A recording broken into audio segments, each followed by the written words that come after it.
السلام علیکم۔ تو دوستوں پھر سے حاضر ہیں ایک اور نئی سچی پراسرار لیکن آپ کے دل کو دہلا دینے والی کہانی کے ساتھ۔ مس مت کیجیے گا، شیئر کرتے ہی سبسکرائب کر دیں ہمارے چینل صحت سینٹر کو، اور ویڈیوز کی نوٹیفیکیشن بر وقت پانے کے لیے بیل آئیکن کو دبانا ہرگز نہ بھولیں۔ یا اللہ، آج تو سردی کی انتہا ہو گئی ہے، عذرا نے کپکپاتے لہجے میں کہتے ہوئے لحاف کو اچھی طرح اپنے گرد لپیٹ لیا۔ پھر بھی سردی محسوس ہوتی رہی تو اس نے سر بھی لحاف میں لے لیا۔ ارشد نے محسن کو کہانی سنانا شروع کر دی اور وہ ہمیشہ کی طرح کہانی کے ہر جملے پر سوالات کرنے لگا۔ عذرا کچھ دیر تو باپ بیٹے کی باتیں سنتی رہی، پھر نیند کی وادی میں اترتی چلی گئی۔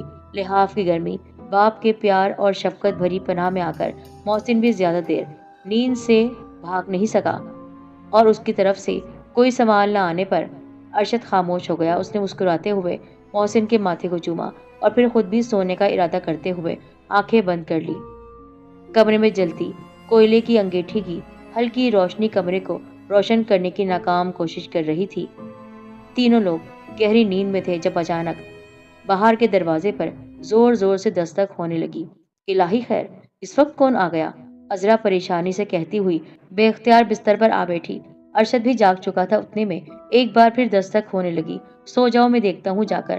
ارشد چادر لپیٹتا ہوا باہر کی طرف لپکا۔ جاتے جاتے اس نے میز پر رکھی ٹارچ بھی اٹھا لی۔ ذرا دھیان سے عذرا کی فکر میں کوئی کمی نہیں آئی۔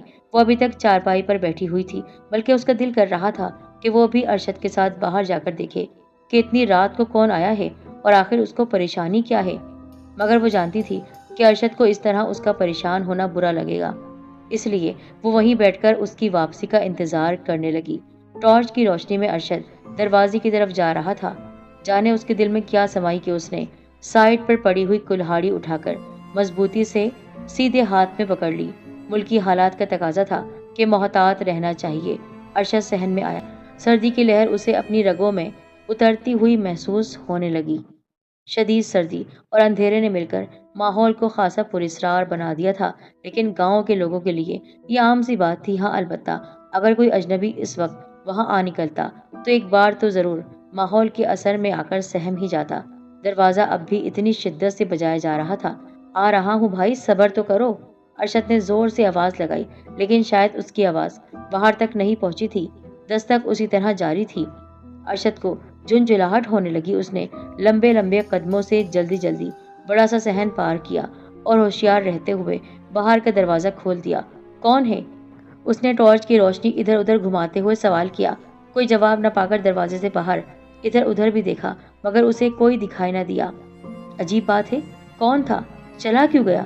وہ بھی ایسے اچانک، ورنہ اتنی دیر سے دروازہ بجا رہا تھا، رک بھی نہیں رہا تھا۔ وہ کچھ لمحے اور وہاں کھڑا دیکھتا رہا، پھر دروازہ بند کر کے اندر چلا آیا۔ ابھی وہ کمرے کے سامنے پہنچا ہی تھا کہ اسے اندر سے عذرا کی چیخ سنائی دی۔ وہ تیزی سے اندر کی طرف بھاگا، لیکن کمرے کا منظر دیکھ کر اس کے ہوش اڑ گئے۔ اس کی جان نکل گئی تھی، کیونکہ اندر کوئی چور ڈاکو نہیں تھا، بلکہ وہ ایک بہت بڑا سا سانپ تھا، جو عام سانپ کی جسامت سے کئی دگنا بڑا تھا۔ محسن کی طرف بڑھ رہا تھا وہ۔ ارشد دیوانہ وار چیختا ہوا کلہاڑی کا وار کرنے کے لیے سانپ پر جھپٹا، لیکن وہ لمحوں میں نظروں کے سامنے سے غائب ہو گیا۔ بجلی آ چکی تھی۔ ارشد اور عذرا نے بلب جلا کر کمرے کا ایک ایک کونا چھان مارا، مگر وہاں کوئی سانپ نہ دکھائی دیا۔ عذرا محسن کو سینے سے لگائے سہمی ہوئی نگاہوں سے کمرے میں ہر طرف دیکھ رہی تھی، جبکہ ارشد بھی خاصا پریشان دکھائی دے رہا تھا۔ اس کی آنکھوں میں سوچ کی پرچھائی صاف دیکھی جا سکتی تھی۔ اس نئی مصیبت نے ان کے ذہن سے دروازے پر ہونے والی دستک کا خیال نکال دیا۔ باقی کی رات ان دونوں نے جاگ کر ہی گزاری۔ کمرے کا بلب بھی رات بھر جلتا رہا۔ کبھی وہ دونوں ایک دوسرے سے مخاطب ہوتے، کچھ بات کرتے، یا پھر اپنی اپنی سوچوں میں کھو جاتے۔ اگلے دن ایک بار پھر سارے گھر میں بڑی باریک بینی سے بہت اچھی طرح سے سانپ کی تلاشی لی گئی، اور اس کے نہ ملنے پر وہ دونوں کچھ سکون محسوس کرنے لگے۔ عذرا رات بھر جانے کون کون سی صورتیں پڑھ کر گود میں سوئے ہوئے اپنے لال پر محسن پر پھونکتی رہی۔ دن نکلتے ہی اس نے اللہ تعالیٰ کا شکر ادا کیا اور صدقہ دیا۔ اب وہ پرسکون ہو گئی تھی۔ جو ایک خوف تھا اس کے دل میں، وہ بھی غائب ہو گیا تھا۔ شام تک وہ سب کچھ بھول بھال کر اپنی گھر گھرستی میں مشغول ہو گئی۔ کیا بات ہے ارشد، تو کچھ پریشان لگ رہا ہے؟ گھر پر سب خیریت تو ہے نا؟ اگلے دن کھیتوں میں دوپہر کا کھانا کھانے بیٹھے اس کے دوست انور نے اس سے پوچھا۔ انور اس کا دوست ہی نہیں، اس کے دکھ سکھ کا ساتھی تھا۔ دونوں اپنے گھر میں اکیلے تھے۔ کھیتوں میں کام کرنا ایک اکیلے انسان کے بس کی بات نہیں تھی کہ دکھ سکھ بھی ہر انسان کی زندگی کے ساتھ لگا ہی رہتا ہے۔ دونوں کے کھیت ایک دوسرے سے ملے ہوئے تھے۔ ایک دن مشورے سے دونوں نے فیصلہ کیا کہ آج سے وہ دونوں مل کر ساری زمین پر کھیتی باڑی کریں گے اور جو ملے گا اسے آدھا آدھا بانٹ لیں گے۔ آج 3 سال ہونے کو آئے تھے۔ انہیں اپنے فیصلے پر کبھی پچھتاوا نہیں ہوا تھا۔ دونوں ایک دوسرے کے لیے بھائیوں سے بڑھ کر تھے۔ انور 4 دن سے شہر گیا ہوا تھا۔ اس کی بیٹی کا بخار اترنے کا نام نہیں لے رہا تھا۔ گاؤں کی ڈسپینسری سے 2-3 بار دوا لینے پر جب آرام نہ آیا تو وہ بیوی بچوں کو لے کر شہر اپنی سالی کے گھر چلا گیا۔ آج صبح ان کی واپسی ہوئی تھی۔ گاؤں پہنچتے ہی وہ کھیتوں میں چلا آیا اور دونوں صبح سے کاموں میں لگے ہوئے تھے۔ انور کے بار بار پوچھنے پر ارشد نے اس رات کا سارا واقعہ اسے کہہ سنایا۔ عجب بات ہے، اتنی سردی میں سانپ نکلتے تو نہیں ہیں؟ پھر اس کا اس طرح غائب ہو جانا۔ وہ بھی حیران تھا۔ اس سے بھی عجیب بات یہ تھی کہ اس سے پہلے ایک اور سانپ بھی نکلا تھا میرے گھر سے۔ اسے بھی میں نے محسن کے پاس دیکھا تھا۔ یہ کتنے دن پہلے کی بات ہے؟ اس نے چونکتے ہوئے کہا۔ جس صبح تو شہر کے لیے نکلا تھا اسی دن کی بات ہے۔ تیری بھابھی نے مجھے سویرے گھر کا کوئی ضروری سامان لانے کے لیے کہا۔ میں پہلے کھیتوں پر رہا اور جب سورج نکل آیا تو سوچا گھر جا کر سامان دے آؤں۔ میں سامان لے کر گھر پہنچا تو محسن کی ماں صحن میں کپڑے دھو رہی تھی۔ میں نے محسن کے بارے میں پوچھا تو بولی کمرے میں کھیل رہا ہے۔ میں نے سوچا کہ محسن کے لیے جو مٹھائی لایا ہوں وہ خود اسے اپنے ہاتھوں سے دے دیتا ہوں، بہت خوش ہو جائے گا مجھے دیکھ کر اور مٹھائی کو کھا کر۔ یہی سوچ کر میں اندر آیا۔ جیسے ہی میں کمرے میں داخل ہوا میں نے دیکھا کہ محسن کھیل رہا ہے اور اس کی سیدھی جانب ایک سانپ تھا۔ محسن شاید کھیل میں مگن تھا، اس لیے اس نے اس کی موجودگی کو محسوس نہیں کیا۔ میں نے لوہے کی ایک سلاخ کھینچ کر اس سانپ پر دے ماری۔ خدا کا شکر ہے کہ میں وقت پر پہنچ گیا، ورنہ جانے کیا ہو جاتا۔ اور پرسوں رات پھر ایک اور سانپ، اور وہ سانپ بھی محسن کی چارپائی کی طرف جا رہا تھا۔ میں تو بہت پریشان ہو گیا، نہ جانے کیا ماجرا ہے۔ ارشد واقعی بہت پریشان تھا۔ فکر نہ کرو، انور نے اس سے کہا۔ تو مالک کا کرم دیکھ، دونوں بار اس نے محسن کو کسی بھی نقصان سے بچا لیا۔ انور نے اس کو تسلی دے دی تھی، لیکن وہ خود مطمئن نہیں تھا۔ پر اس کے لیے ارشد کو سمجھانا بہت ضروری تھا کیونکہ وہ بہت ہی پریشان تھا۔ ہاں میں بھی یہی سوچ رہا تھا، اگر میں دروازہ بجنے پر نہ اٹھتا تو وہ شاید سوتے میں ہی اس کے آگے کے منظر کا تصور کر کے ہی ارشد کا دل درس کر رہ گیا۔ تجھے پتہ چلا کون آیا تھا اس رات دروازے پر؟ انور کے سوال پر ارشد کا ذہن اس بات کی طرف الجھ گیا جسے وہ اب تک بھلائے ہوئے تھا۔ ہاں یہ تو معلوم نہیں ہو سکا وہ کون تھا، چلو میں آج معلوم کرتا ہوں اس رات کون آیا تھا۔ کھانا کب کا ختم ہو چکا تھا اور وہ دونوں کام کرنے کے لیے تیار تھے۔ کھیتوں سے واپس آتے ہوئے ارشد اور انور نے کئی جگہ پر لوگوں سے باتوں باتوں میں جاننے کی کوشش کی کہ اس رات کو یعنی آدھی رات کو کوئی ارشد کے گھر آیا تھا یا نہیں، مگر انہیں ہر طرف سے انکار ہی سننے کو ملا۔ میں تجھے پریشان نہیں کرنا چاہتا، لیکن مجھے یہ معاملہ کچھ اور لگ رہا ہے۔ گھر کی طرف جاتے ہوئے انور نے ارشد سے کہا، کیا مطلب ہے تیرا؟ دیکھ ارشد، پہلی بات تو یہ ہے کہ تیرا گھر گاؤں کے بالکل کونے میں ہے، یعنی گاؤں کے باقی گھروں سے کافی ہٹ کر۔ ایسے میں اگر گاؤں میں کسی کو رات کے اس وقت کوئی ضرورت ہوتی تو وہ اپنے ارد گرد کے گھروں میں جاتا، نہ کہ اتنی دور تیرے گھر جاتا۔ پھر فرض کرو کسی وجہ سے چلا بھی گیا تو تجھ سے بات کیے بنا واپس کیوں چلا جاتا؟ انور کی بات نے ارشد کو بھی سوچ میں ڈال دیا تھا، لیکن اسے اب بھی دستک اور سانپ کے درمیان کوئی تعلق دکھائی نہیں دے رہا تھا۔ انور کا گھر آ گیا اور وہ اللہ حافظ کہہ کر ارشد سے جدا ہو گیا۔ ارشد اکیلا اپنے گھر کی طرف چل پڑا، جہاں اس کی بیوی اور بیٹے کی صورت میں زندگی باہیں پھیلائے اس کی منتظر تھی۔ اس کے بعد کئی سارے دن یوں ہی گزرتے چلے گئے۔ ارشد اور عذرا بھی اس بات کو یعنی اس واقعے کو بھول گئے تھے، لیکن پھر اچانک ایک دن ایسا واقعہ ہوا کہ وہ بھولی ہوئی بات پھر سے سوالیہ نشان کی صورت میں ان کے ذہنوں میں خوف پھیلانے لگی۔ اس روز رات بھر کھیتوں پر رہنے کی باری انور کی تھی۔ صبح سویرے ارشد نے اس کی جگہ ڈیوٹی سنبھالنا تھی، اس لیے وہ بہت سویرے ہی گھر سے نکل گیا۔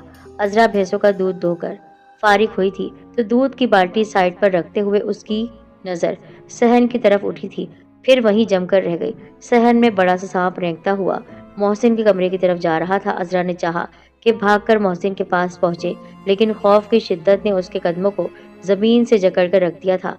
پھر ایک عجیب بات ہوئی، عذرا کے دیکھتے ہی دیکھتے وہ سانپ وہاں سے غائب ہو گیا، اور اس کے غائب ہوتے ہی عذرا جیسے کسی سحر یعنی جادو سے آزاد ہو گئی۔